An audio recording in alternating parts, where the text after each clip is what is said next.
మహిళల కోసం central bank of India ఇప్పుడు మీకు అందిస్తోంది గృహ రుణం. అతి తక్కువ వడ్డీ రేట్లకే ప్రత్యేక సెంటు గృహలక్ష్మి. పూర్తి వివరాలకు వెంటనే సంప్రదించండి 18003030. తిరుమల తిరుపతి దేవస్థానంలోని పవిత్రమైన లడ్డులో నెయ్యి కల్తీ జరిగిందని ముఖ్యమంత్రి చంద్రబాబు నాయుడు అనడం జరిగింది.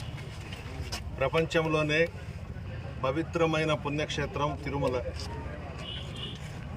దీనిని కూడా రాజకీయం చేసి ఏదో లబ్ధి పొందాలా, జగన్మోహన్ రెడ్డి గారికి చెడ్డ పేరు తేవాలా అనే ఉద్దేశంతో కేవలం ఈ ప్రకటన చేయడం జరిగింది. చెప్పిన వాగ్దానాలు ఏవి కూడా నెరవేర్చకుండా సూపర్ 6 పేరుతో అధికారంలోకి వచ్చి ప్రజలను మోసం చేసి ప్రజలని డైవర్ట్ చేసేందుకు ఇటువంటివన్నీ తీసుకొస్తున్నాడు. ప్రతి నెల ఒక్కొక్క సబ్జెక్టు తీసుకొచ్చి చంద్రబాబు నాయుడు గారు చేస్తున్నారు.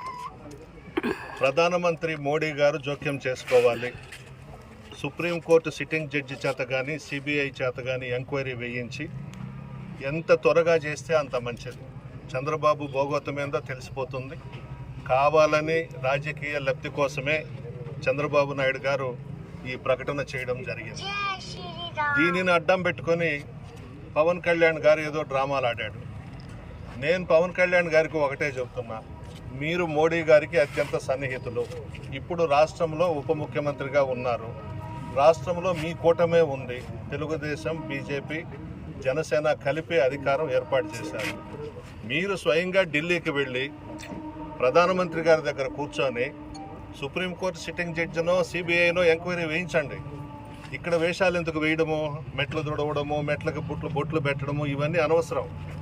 నిజంగా నీకు చిత్తశుద్ధి ఉంటే తిరుమలలో పవిత్రతను మనం కాపాడాలని అనుకుంటే మీరు వెంటనే ఢిల్లీకి వెళ్ళి ప్రధానమంత్రి గారితో మాట్లాడండి. మీరన్నా, మీ అన్న చిరంజీవి గారన్నా ప్రధానమంత్రి గారికి చాలా ఇష్టం. ముఖ్యమంత్రిగా చంద్రబాబు ప్రమాణ స్వీకారం చేసే రోజే డయాస్ మీద చూసాం ఏం జరిగిందో. మంత్రికి ఉండి ఇక్కడ వేషాలు ఎందుకు వేయడము, కాషాయ వేషాలు వేసుకొని అవసరం లేదు. నేరుగా ప్రధానమంత్రి దగ్గరికి వెళ్ళు, దీని మీద ఎంక్వైరీ జరగాలి. దీంట్లో చంద్రబాబు నాయుడు రాజకీయంగా చేసినటువంటి ఈ ఆరోపణలను నిగ్గు తేల్చాలి, బయటికి రావాలి. అందులో తిరుమల తిరుపతి దేవస్థానం మీద ఇటువంటి వ్యాఖ్యలు చేసి భ్రష్టు పట్టించాడు చంద్రబాబు నాయుడు గారు. రాజకీయాలని రాజకీయాలుగానే చేయాలి. నీకు సత్తా ఉంటే, దమ్ము ఉంటే జగన్మోహన్ రెడ్డి గారిని ఎదుర్కోవాలి తప్ప దేవుళ్ళని అడ్డం పెట్టుకొని రాజకీయం చేయాలనడం హాస్యాస్పదం. సిగ్గులేదు నీకు కొద్దిగా కూడా. ఏదో అధికారంలోకి వచ్చేసావు, వాగ్దానాలు చేసావు, నీ ఇష్టం వచ్చినట్టు అబద్ధాలు చెప్పావు. 2014లో కూడా మోసం చేసావు రైతుల్ని, మహిళల్ని. మరలా ఇప్పుడు కూడా నిన్ను నమ్మారు రాష్ట్ర ప్రజలు ఓట్లేశారో లేకపోతే ఈవీఎంలు నిన్ను సీఎం చేశారో అర్థం కాని పరిస్థితి. ఇప్పుడు ఎక్కడ పట్టినా రాష్ట్రంలో, దేశంలో చర్చ ఏంటంటే ఈవీఎంలతో చంద్రబాబు నాయుడు ముఖ్యమంత్రి అయినాడనే చర్చ కూడా జరుగుతూ ఉంది. అది భగవంతుడికి తెలియాలి. నువ్వేం చేశావో, ఏ విధంగా ముఖ్యమంత్రి అయినావో అనేది ప్రజలు కూడా చర్చించుకుంటున్నారు. మేము జగన్కి వేసాము, మా ఓట్లు ఏమైపోయినాయని అడుగుతున్నారు ప్రజలు కూడా ఇప్పుడు అందరూ బయటకు వచ్చి.